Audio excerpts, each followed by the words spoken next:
तो चुनावी वायदों के बीच में सियासी घमासान लगातार बढ़ता हुआ दिखाई पड़ रहा है बिहार के चुनाव में। इसी पे हम करेंगे चर्चा। इससे जुड़ा आज का हमारा विशेष भी जो इस वक्त आपकी टेलीविजन स्क्रीन पे है, महागठबंधन का बिहार प्लान मचा सियासी घमासान। क्योंकि एक तरीके से महागठबंधन ने आज अपना घोषणा पत्र जारी किया, उसके बाद में सियासी घमासान मच गया। इस विषय पे बात करने के लिए खास मेहमानों का पैनल हमारे साथ मौजूद है। मेरे साथ मौजूद है मनीष बरियार, प्रवक्ता भारतीय जनता पार्टी के, इसके अलावा प्रियंका भारतीय, प्रवक्ता आरजेडी की हैं, साथ ही साथ रामकृपाल सिंह जी, वरिष्ठ पत्रकार। आप तीनों को बहुत बहुत स्वागत है।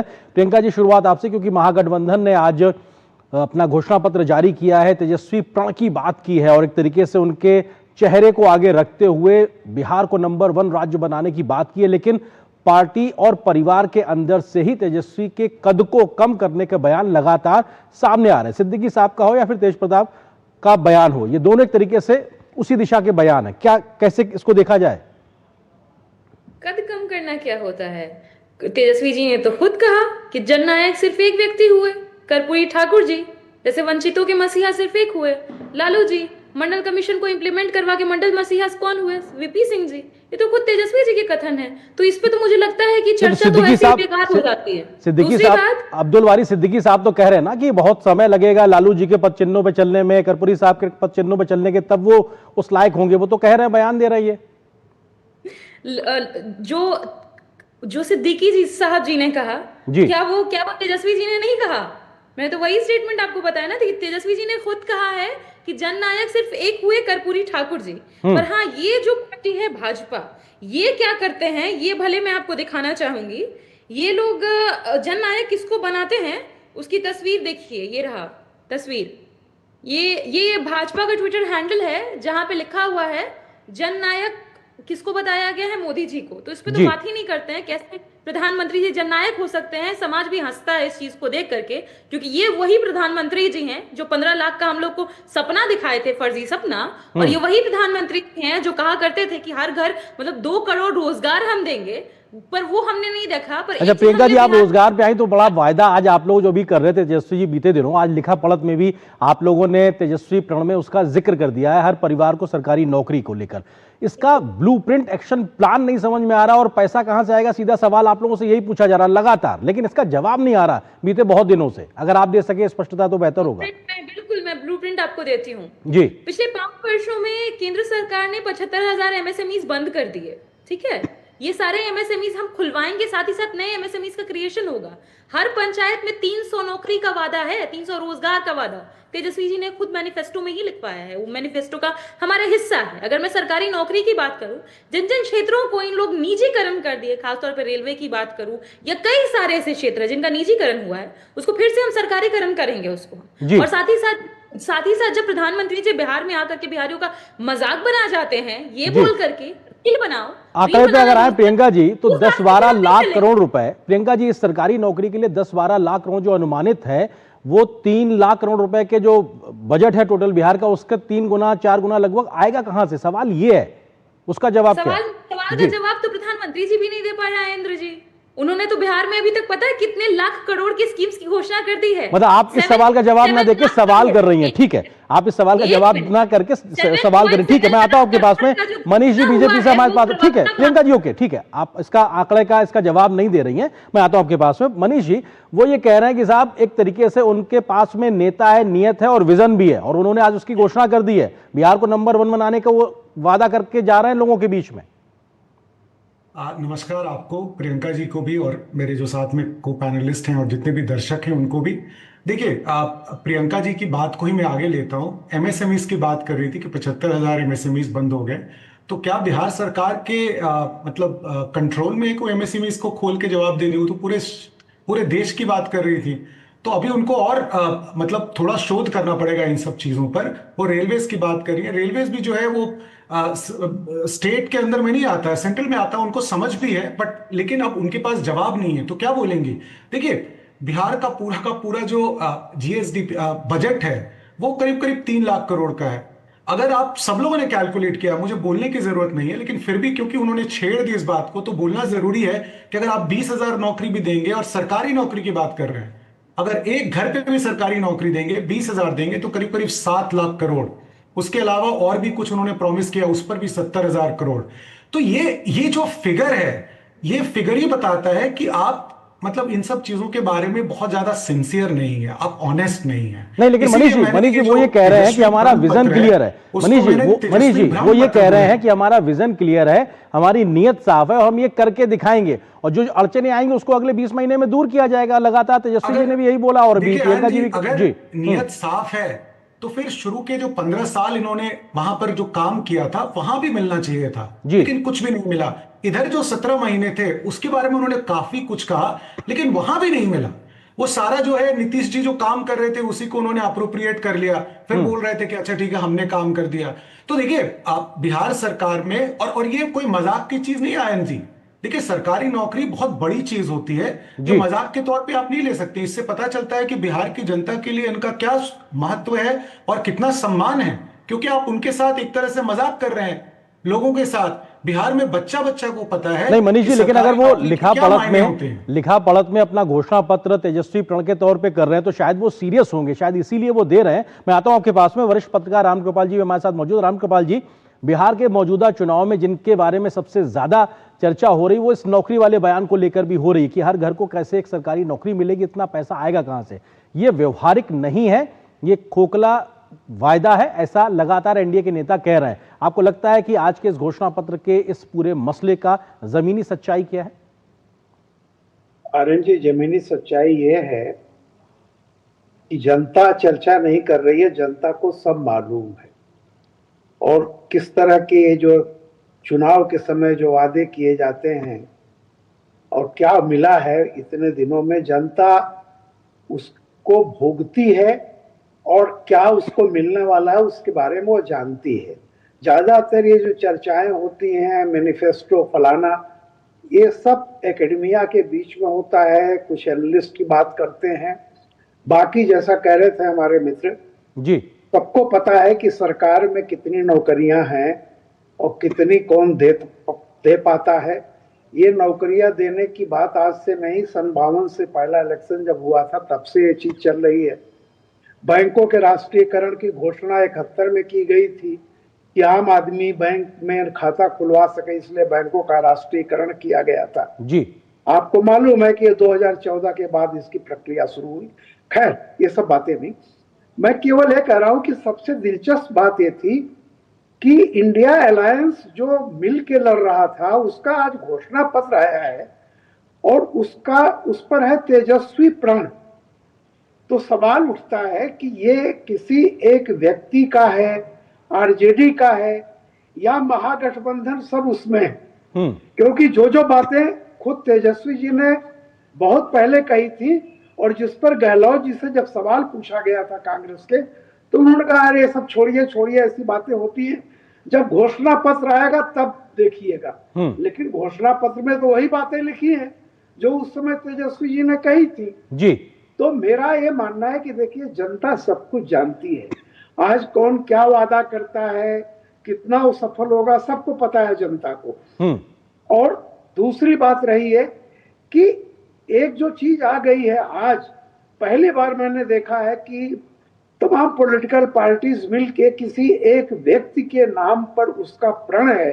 इस तरह का जो घोषणा पत्र आया है ये अपने आप में मेरे लिए एक आश्चर्य है। बिल्कुल, ये अपने आप में बिल्कुल जो आप ये बात कह रहे हैं कि एक साझा घोषणा पत्र में एक व्यक्ति के प्रण के तौर पे, प्रियंका जी आप थोड़ा सा मुस्कुरा भी रही, तो मैं आप ही के पास आ रहा हूं ये सवाल लेकर, क्योंकि ये सवाल है राहुल गांधी की गैर मौजूदगी, ये सवाल है, इसको लेकर लगातार चर्चा हो रही है।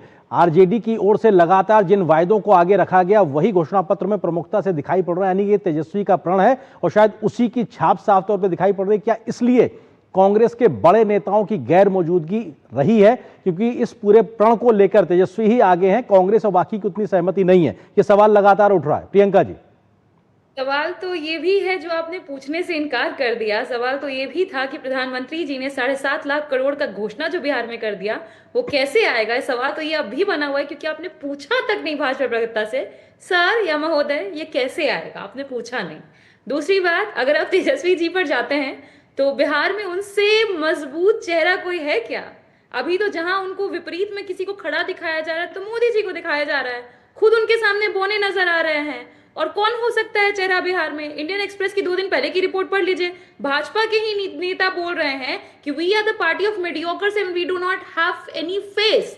जिनके पास चेहरा नहीं, लीडर नहीं, वो क्या बिहार को लीड करेंगे?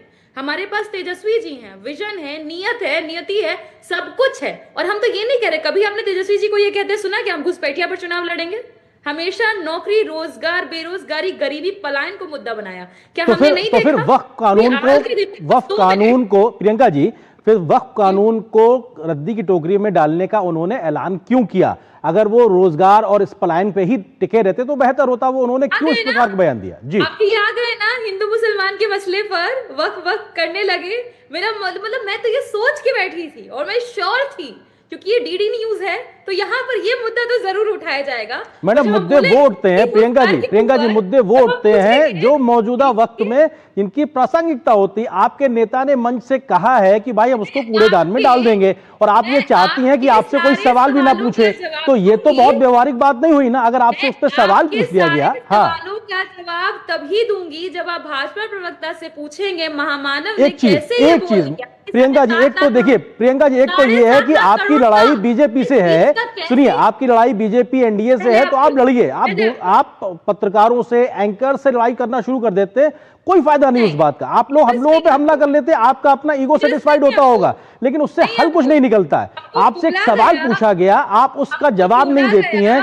आपसे ये सवाल पूछा गया कि अगर आप इतनी सरकारी नौकरी देंगे तो पैसा कहां से आएगा, आप उसका जवाब नहीं देती। फिर आप कहती हैं कि आप एंकर ये कर रहे हैं, सवाल ये नहीं पूछ रहे। आप हमारे मुंह में शब्द क्यों डालना चाहती हैं? मैं दूसरा आपसे सवाल पूछ रहा हूं कि आपके ही नेता ने कहा कि वक्फ कानून को टोकरी में फेंक देंगे, भाई उसको लेकर आप जवाब नहीं देती। आप कहते साहब आप ये पूछिए, बेहतर आप सुझाव दीजिए, लेकिन अपने द्वारा पूछे गए सवाल का जवाब तो दीजिए, तब तो ये बात होगी ना प्रियंका जी। जी, मैं जवाब दे रही हूँ आपको। जी, आपके मुंह में शब्द मैं नहीं डाल रही, मोदी जी जो शब्द डालते हैं वही आप लोग बोलते हैं। माफ कीजिए, ये आपकी पूरी तरीके से गलत फहमी है, और आप इस गलत फहमी में खुश रहना चाहती है तो बिल्कुल खुश रहिए। आप बिल्कुल खुश रहिए, आपको बहुत बहुत शुभकामनाएं खुश रहने के लिए, क्योंकि आपने फिर जवाब ना देकर उन आंकड़ों, तथ्यों का आप अलग दिशा में ले गई। मैं फिर से आपको उसी तथ्य पे लाता हूं, वक्फ कानून और सरकारी नौकरी का पैसा। जी, दो मुद्दे प्रियंका जी, दो मुद्दे समय बर्बाद ना करते हो कि पैसा कहां से आएगा और वक्फ कानून टोकरी में कैसे डालेंगे। दो मुद्दों पे आते हैं, मुद्दे पर रहते हैं। मुद्दों पे आते हैं, और मुद्दों पे ऐसे आएंगे कि हमारे एंकर महोदय अपनी रीढ़ की हड्डी दिखाएंगे और भाजपा प्रवक्ता से सवाल पूछेंगे कि मोदी जी ने जो 7.5 लाख करोड़ का अनाउंसमेंट किया है कैसे पूरा होगा। मैडम, इसका मतलब यह है कि आरजेडी के पास में इन सवालों का जवाब नहीं है, इसलिए आप इधर उधर की बात कर रही हैं। आप लगातार बात अपनी रख रही है, लेकिन आप उन तथ्यों को नहीं रख रही हैं और आप पर्सनल हो रही हैं। आपको अगर इसमें खुशी मिलती है, आप मुस्कुराइए, खुश रहिए, बहुत अच्छी बात है। मैं आपसे एक आखिरी बार फिर पूछता हूं, अगर आप सरकारी नौकरी दे रहे हैं, वो पैसा कहां से आएगा और वक्फ कानून कैसे टोकरी में डालेंगे, उसका व्यवहारिक हल क्या है? मैं फिर से आखिरी बात पूछ रहा हूं। पूछ लीजिएगा, आप जिस क्षण पूछ लीजिएगा भाजपा प्रवक्ता से कि मोदी जी ने 7.5 लाख करोड़ की स्कीम्स का अनाउंसमेंट कैसे किया, उसी क्षण में आपका जवाब दूंगी। चलिए ठीक है, कोई बात नहीं, इसका मतलब आपके पास जवाब नहीं है। मनीष जी, सवाल ये है कि वो ये कह रहे हैं कि साहब आप लोग भी जो घोषणा करते हैं वो भी व्यवहारिक नहीं है, उसके आंकड़े भी जमीनी नहीं है, और वो अगर कर रहे हैं तो सवाल क्यों किया जा रहा है? मनीष जी देखिए आयन जी, दो बातें। पहली बात, आप भैंस के सामने बीन बजा रहे हैं, और जिसकी बौद्धिक मानसिकता और स्तर इतना कम हो, आप बार बार अपने आप को छोटा मत कीजिए उनसे बात करके, कोई फायदा नहीं होने वाला है। वो मुस्कुराएंगी, और मुस्कुराने में तो बहुत अच्छी है, मैं उनको बहुत साधुवाद देता हूं कि बहुत अच्छे से वो अपना मेंटेन करती है कंपोजर, लेकिन ये तरीका नहीं है किसी भी डिबेट में बात करने का। दूसरे को भी रिस्पेक्ट देना चाहिए, खासकर जो एंकर हैं वो बहुत अच्छे पत्रकार हैं। और देखिए, आप भी किसी पार्टी के लिए काम करती हैं, पार्टी के लिए आप लाइन पे चलते हैं। सर ठीक है, चलिए कोई बात नहीं सर, पर्सनल इश्यू को हटा देते हैं सर, मैसेंजर को पर्सनल इश्यू को हटा देते हैं। मनीष जी, प्रियंका जी प्लीज, मैं विषय नहीं हूँ। प्रियंका जी, बिहार बहुत बड़ा राज्य है, बहुत बड़ा विषय है। प्रियंका जी, बहुत बड़ा राज्य है, बहुत बड़ा चुनाव है, आप लोग सरकार बनाने की लड़ाई लड़ रहे हैं, आप कहाँ एंकर पर अटक गए सर? मनीष जी, प्रियंका जी प्लीज, हाँ मनीष जी अपनी बात पूरी करें आप प्लीज। देखिए ये बात ठीक है प्रियंका जी, आपके पास तथ्य नहीं होंगे, तैयारी करके आप नहीं आई होंगी, कोई बात नहीं है, होता है कई बार। जल्दी से, ठीक है। हाँ प्रियंका जी, आयन जी, इनको समझ भी नहीं है, आप तैयारी की क्या बात करती हैं? बिहार में हम लोग एक शब्द बोलते हैं गलथेथरी, इनको गलथेथरी करने की आदत हो गई है। इसलिए इनको नहीं समझ में आएगा। ठीक है मनीष जी, प्रियंका जी एक सेकंड, रामगोपाल जी सवाल ये है, ठीक है okay please Priyanka ji please शब्दों की मर्यादा रखिए प्लीज एक सेकंड। रामगोपाल जी सवाल ये है कि अगर सवाल पूछा जाए और उसका व्यवहारिक समाधान और आंकड़े तथ्य ना दिए जाएं, उसके बाद में पर्सनल एलिगेशन, तो ये कई दिनों से चल रहा है लगातार। आरजेडी महागठबंधन से उनके वायदों की व्यवहारिकता पूछी जा रही है, लेकिन उसका जवाब नहीं निकल रहा। क्या यही वो खींच है जो दिखाई पड़ती है अक्सर बहस में? रामकृपाल जी देखिए आर्यन जी, आपके इस बहस में जो टॉपिक था आज, वो महागठबंधन का घोषणा पत्र था जी, और आरजेडी की प्रवक्ता ने अभी कम से कम 12 बार नरेंद्र मोदी जी का नाम लिया है। वो शायद तेजस्वी जी का भी नाम इतनी बार नहीं लिया जितनी बार मोदी जी का नाम लिया है। खैर, ये उनका ये विशेषाधिकार है, वो कुछ भी कह सकती हैं। मेरा यही कहना है, और दो चीजें कही, वक्फ कानून जो कि राज्य का विषय ही नहीं है, दूसरा रेलवे में भी जो प्राइवेटाइजेशन हो रहा है वो भी राज्य का विषय नहीं है जी। तो मेरा यह कहना है कि हमें तो आज गंभीरता से महागठबंधन का जो घोषणा पत्र है उसके एक एक चीजों पर हमें बात करके अपना, जो भी पॉलिटिकल पार्टी इन्हीं लोगों ने दिया, मैंने तो इसलिए कहा कि लगता है सिर्फ तेजस्वी जी का वो है, उससे कांग्रेस कहीं नहीं है। और इससे कांग्रेस को एक राहत मिली है कि जो कुछ भी 14 नवंबर को होगा, कांग्रेस कहेगी कि मेरे ऊपर कोई दोष नहीं आएगा।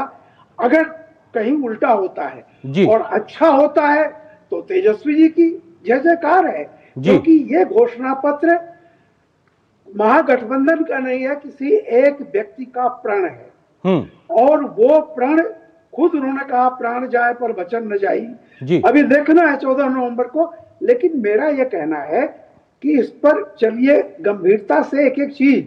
अब वक्फ कानून जो है वो राज्य का विषय ही नहीं है, रेलवे में राज्य कुछ कर नहीं सकता जी, और आप 11 बार मोदी जी का नाम, बिल्कुल। और आपके बाद यही हुआ ना कि आपके द्वारा मतलब कहे हुए लिखे हुए शब्दों, घोषणाओं और प्रण पे अगर सवाल पूछ लिया तो आप उल्टा व्यक्तिगत हमलों पे उतर आते हो। ये दिखाता है कि आपके वायदों और तथ्यों की गहराई कितनी। फिलहाल वक्त इतनी अनुमति दे रहा, बहुत शुक्रिया आप तीनों का इस विषय पे जुड़ने के लिए, विस्तार से बात करने। बहुत शुक्रिया प्रियंका जी आपका भी, मनीष जी आपका, रामकृपाल जी आपका, शुक्रिया।